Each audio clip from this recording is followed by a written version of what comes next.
Hello dear students, welcome back to my channel physics SPC moving charges and magnetism का एक question.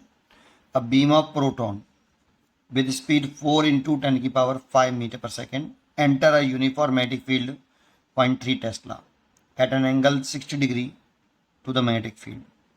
The pitch of the resulting helical path is of proton is close to mass of proton दे रखा है, mass of charge रखा है। सबसे पहले diagram बनाते हैं, एक यूनिफॉर्म मैग्नेटिक फील्ड बना लेते हैं ऐसे।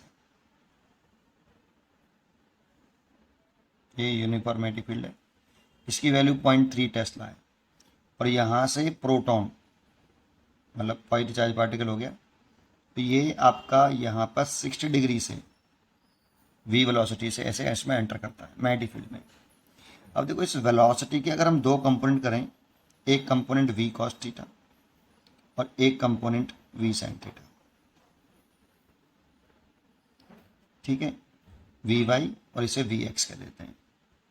देखो यहाँ पे vy is perpendicular to magnetic field. जब वेलोसिटी मैग्नेटिक फील्ड के परपेंडिकुलर होता है तो पाथ जो होता है वो सर्कुलर पाथ होता है।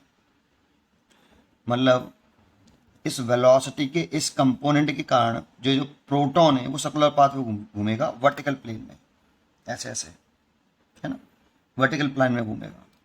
और v cos थीटा के कारण पार्टिकल आगे चलेगा, तो कुछ पार्टिकल इस तरह से चलेगा बेटा, ऐसे। और इसकी पिच कांस्टेंट होगी, इसकी जो पिच होगी, ये जो पिच है ये कांस्टेंट होगी, क्योंकि वो पार्टिकल की जो वेलोसिटी है in horizontal direction v cos theta वो कांस्टेंट, क्योंकि स्पीड में कोई चेंज नहीं करता कौन, मैग्नेटिक फील्ड। मैग्नेटिक फील्ड के कारण स्पीड में कोई चेंज नहीं आता, इसलिए v में चेंज नहीं है, थीटा में चेंज नहीं है, तो कांस्टेंट स्पीड से चलेगा ऐसे, तो पिच कांस्टेंट रहेगी। ठीक है, तो पिच कितनी होती है बेटा, पिच का फॉर्मूला क्या होता है, तो पिच इज इक्वल टू होता है वो ड्यू टू ये कवर कर रहा है हॉरिजॉन्टल डिस्टेंस, वो केवल हॉरिजॉन्टल कंपेरेटिव से कर रहा है, तो पिच एक हॉरिजॉन्टल डिस्टेंस है। Horizontal distance is equal to horizontal speed multiplied by time taken.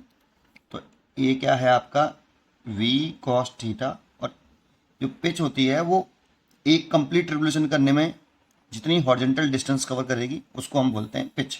तो एक कंप्लीट रिवोल्यूशन में टाइम लगता है कैपिटल टी, और जो कैपिटल टाइम पीरियड होता है वो 2πm/q भी होता है, क्योंकि ये वेलोसिटी से इंडिपेंडेंट होता है टाइम पीरियड। तो यहाँ पे ऐसे ले सकते हैं, तो v cos theta into time period हो गया 2πm/q भी। तो बस यहाँ पे पिच की वैल्यू कैलकुलेट करनी है, तो यहाँ पे वैल्यू पुट कर दो। v की वैल्यू रखी है हमें यहाँ पे 4 इंटू 10⁵ मीटर पर सेकेंड, तो वेलोसिटी है 4 इंटू 10⁵ cos 60 डिग्री इंटू 2 की वैल्यू 3.14। मास ऑफ प्रोटॉन दे रखा है 1.67 10⁻⁻27।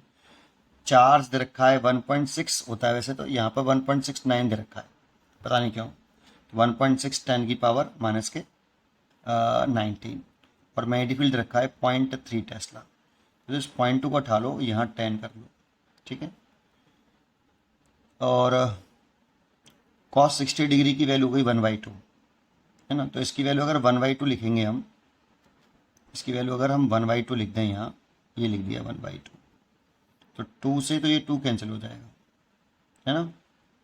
तो ये हो गया आपका, एक तो यहाँ पर 4 हो गया, और ये 3.14 हो गया, और ये 1.67 डिवाइड बाई 1.69, और ये 3, और 10 की पावर ये 5 है, और ये -27 है, और ये 10 है, तो इसको ऊपर लेके आएंगे तो 10 की पावर 20 हो गया, प्लस के 20, 10 ईरा और 19 ईरा, 10 पावर 20 हो गया।